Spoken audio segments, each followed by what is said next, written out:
ক্ষেত্রে আমরা বলছি নি রিপ্লেসমেন্ট, এই কথাটা তো শুনে আমরা অভ্যস্ত, নি রিপ্লেসমেন্ট করতে চাইছেন অনেকে, আপনি বলছেন প্রয়োজন নেই, কারণ আমরা নি রিপ্লেসমেন্টের প্রয়োজন নেই না, মানে এটা হচ্ছে না করলে হবে, একটা ইনজেকশনের জায়গা রয়েছে, কিন্তু আমরা এই প্রথম আপনার কাছে শুনলাম যে না ইনজেকশনের জায়গাটা এবং সেটা খুব প্রপারলি কাজ করছে এবং পেশেন্টটা সুস্থ রয়েছেন।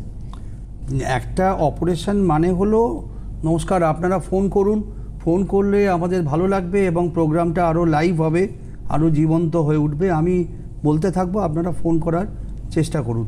এবং যেটা মেন কথা, একটা জয়েন্টকে আমি রিপ্লেস করব, সো এটা একটা আমরা ডাক্তারি পরিভাষায় বলি ইনভেসিভ সার্জারি। ইনভেসিভ সার্জারি মানে কি, যেখানে একটা অঙ্গচ্ছেদ হবে, একটা অঙ্গকে বাদ দেওয়া হবে। এই অঙ্গচ্ছেদ যখন করতে হবে তখন আমাদের অল অপশানস ভেবে দেখতে হবে যে আর কোনোভাবে এটা বাঁচানো যায় কি না। এমন কোনো উপায় যদি থাকে যে না আর কিছুদিন লোকটাকে আমি অপারেশন না করে রাখি, বা আর কিছুদিন অপারেশনটা অ্যাভয়েড করা যায় কি না, তার যে পদ্ধতি সেটা অনেক সময় ফিজিওথেরাপি হয়, অনেক সময় ওষুধ হয়, অনেক সময় এক্সারসাইজ হয়, এবং লেটেস্ট যেটা ট্রিটমেন্টটা করা হচ্ছে সেটা হচ্ছে এই ভিস্কো সাপ্লিমেন্টেশন, যেটা জেল ইঞ্জেকশন হাঁটুর মধ্যে দেওয়া হয়।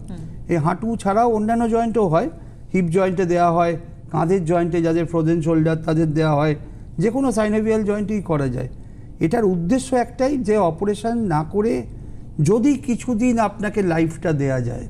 এমনও হতে পারে যে আপনি হয়তো অপারেশন, যার ধরুন 60 বছর বয়স, 65 বছর বয়স, তাকে যদি আমি 5 বছর একটা লাইফ দিতে পারি উইদাউট অপারেশন, অনেকটা সেটা অনেকটা। তারপরে উনি আরেকটা কোর্স করবেন, আরেকটা কোর্স করলে আরও 5 বছর যাবে।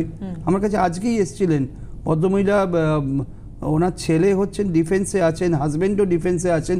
উনি 2021 সালে ইঞ্জেকশন নিয়েছিলেন হাঁটুতে, নেওয়ার পরে উনি আজ অব্দি ভালো ছিলেন, আজকে সেকেন্ড ডোজটা নিয়ে গেছে। 21-এ নিয়েছেন, আগে 21-এ পরে। ওনার বয়স হচ্ছে এক্স্যাক্টলি 67 বছর, 67 ইয়ার্স।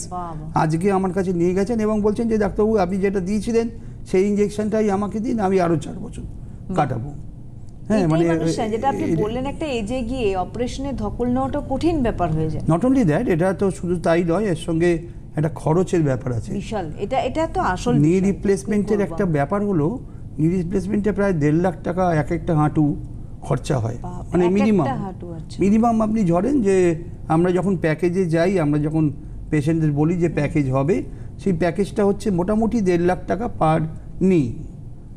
এবার তারপরে যেটা হলো, অপারেশন করার পরে সবার তো অপারেশন করার মতো স্থিতি থাকে না। যেমন ধরুন ডায়াবেটিস আছে, হ্যাঁ, ডায়াবেটিস যার আছে তাকে আমাদের ভাবতে হবে, যার অ্যাজমা আছে তাকে ভাবতে হবে, যাকে ওষুধ দেওয়া যাবে না, যে খুব বেশি ওজন, বেশি ওবিজ, তাদের কথা ভাবতে হবে যে তাদের আমরা পাচ্ছি না।